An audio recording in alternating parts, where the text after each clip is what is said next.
सन्यासी महात्मा ने सोचा कि ये तो ब्रह्म हत्या का पाप लग जाएगा अगर इसने हमारे सामने अपना प्राण त्याग दिया। नेत्र बंद करके देखा और देख कर कहते हैं, श्रृण विप्रमया तेद्य प्रारब्धं तु विलोकितम् सप्त जन्मा वधितैव पुत्रो नैव च नैव च। हे ब्राह्मण देवता, आपकी मस्तिष्क रेखा को देख करके मैं अनुभव कर पा रहा हूँ कि एक जन्म नहीं 7 जन्मों तक आपको पुत्र का सुख मिलने वाला नहीं है। आप हठ को छोड़ दीजिए, आपको पुत्र का सुख नहीं लिखा है। फिर भी ब्राह्मण अड़े रहे, कुछ भी हो आप चाहें तो बदल सकते हैं मेरे भाग्य की रेखा को।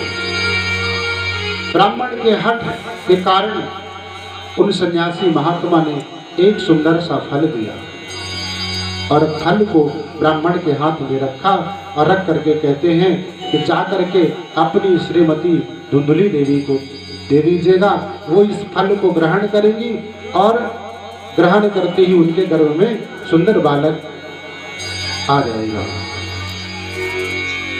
ब्राह्मण देवता बड़े प्रसन्न होकर के और सुंदर फल लेकर के और महात्मा जी के चरणों में प्रणाम करके और तुरंत अपने घर को जाते। वो धुंधुली देवी जरा बाहर आओ, वो तो हाथ जोड़े खड़े ही हैं। आइए स्वामी, क्या आदेश है आपका? आत्मदेव जी ने कहा, आज कई वर्षों की तपस्या पूर्ण हुई है, एक महात्मा ने आशीर्वाद प्रदान किया है और ये फल दिया है और इस फल को सुंदर स्नान करो, स्नान करके पूजन करके इस फल को भगवान का नाम लेकर के ग्रहण करो और ग्रहण करने के पश्चात आपके गर्भ में बालक आ जाएगा और 9 महीने बाद हमारे घर में आंगन में किलकारियां गूंजेगी। महाराज वो फल धुंधुली देवी ने ले लिया और कहा, मैं ठीक है स्वामी, मैं इस फल को स्नान करके पूजा पाठ करके और मैं ग्रहण कर लूंगी। आप अपनी दैनिक क्रिया को जो भी करना हो, जिस यजमान के यहाँ जाना हो आप जा सकते हैं। आत्मदेव जी ने विश्वास करके और अपना स्नान ध्यान करके पूजा पाठ करके और यजमान के यहाँ चले गए। अब यहाँ धुंधुली ने सोचा, ये फल खाने से कभी बच्चा होता है क्या? महात्माओं की भी बुद्धि खराब है। कौन बाबा ने इनको बेवकूफ बना दिया?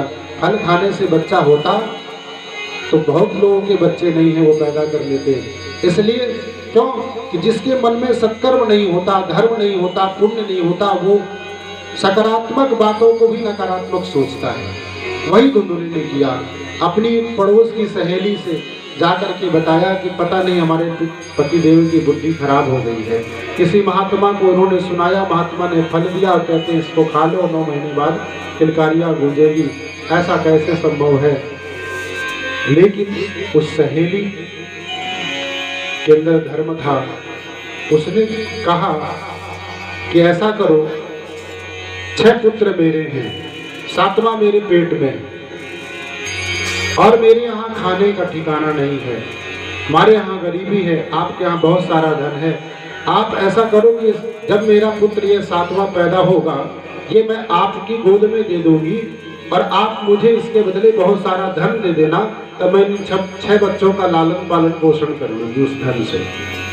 धुंधुली को ये बात अच्छी लगी। उसने कहा ठीक है, ये मैं करने के लिए तैयार हूँ। तो बोली इस फल को क्या करूं?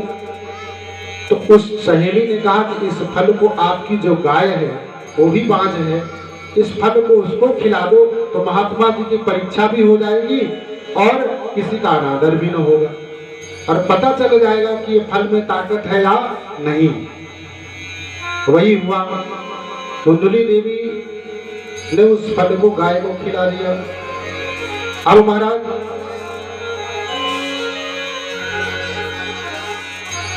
जैसे समय बीता, 7वां पुत्र सहेली ने हुआ। अब उसने धीरे से धुंधुली देवी को अपना पुत्र दे दिया, उसके बदले में बहुत सारा धन ले लिया। और इधर ब्राह्मण देवता शाम को आए और नाटक बना के बैठ गई एक कमरे में एकांत में, बोलिए पुत्र हुआ है। पंडित जी की खुशी का ठिकाना न रहा, बहुत प्रसन्न हुए वाह भगवान आपकी कृपा, आपने कृपा कर दी, मेरे घर आंगन में किलकारियां गुजरने लगी, अब आनंद होगा। और महाराज ने खूब सारा धन लुटाया, दान किया, 12 संस्कार किया, खूब आनंद उत्सव मनाया। ठीक 3 महीने बाद उस गाय के एक बछड़ा हुआ। जो गाय को फल खिलाया था उस गाय को एक सुंदर सा बछड़ा हुआ। अब बछड़ा कैसे हुआ? संपूर्ण शरीर उसका मानव का, क्योंकि महात्मा का आशीर्वाद था पुत्र होने का। संपूर्ण शरीर उसका मानव का, कान सिर्फ केवल गाय के थे। इसलिए गोकर्ण पंडितो ज्ञानी धुंधकारी महाखल। जो वो बालक, अब ब्राह्मण देवता ने ब्राह्मणों को बुला करके कथा वार्ता करवाई, खूब पूजन करवाया, 12 संस्कार करवाया। और इसके पश्चात क्या करते हैं? नामकरण संस्कार के लिए विचार करते हैं। उन्होंने सोचा कि मेरा नाम आत्मदेव है, मैं अपने पुत्र का नाम रखूंगा परमात्मा देव। धुंधुली देवी कहती, वाह, 9 महीने गर्भ में मैंने रखा, सारी यातनाएं मैंने झेली, सारा कष्ट मैंने झेला, और नाम अपने नाम से जुड़ा हुआ रखेंगे, ये नहीं होगा। मेरा नाम धुंधुली है, मेरे पुत्र का नाम धुंधकारी होगा। आपका नाम आत्मदेव है तो परमात्मा देव नहीं होगा। आप, मेरा नाम धुंधुली है और मेरे पुत्र का नाम धुंधकारी होगा। ब्राह्मण देवता ने सोचा कोई बात नहीं, मेरे नाम से नाम हो या तुम्हारे नाम से नाम हो, बात तो एक ही है। 3 महीने बाद सुंदर जो पुत्र गाय को हुआ था बछड़ा, उसका नाम आत्मदेव जी महाराज ने गाय के समान कान होने के नाते उसका नाम गोकर्ण रख दिया। बोले गोकर्ण महाराज की। अब महाराज गोकर्ण जी महाराज महात्मा का प्रसाद पा करके गाय ने जन्म दिया था, तो उसका असर तो होगा। गोकर्ण जी महाराज सुंदर पूजा पाठ करते, अध्ययन करते, विद्या अध्ययन करते, और वो धुंधकारी अपने मन से धीरे धीरे बड़ा हुआ। अपने मन से जो मन में आया करने लगता, पढ़ने पिताजी भेजते, पढ़ने न जाता, जो उसके मन में आया करता। छोटे छोटे बच्चों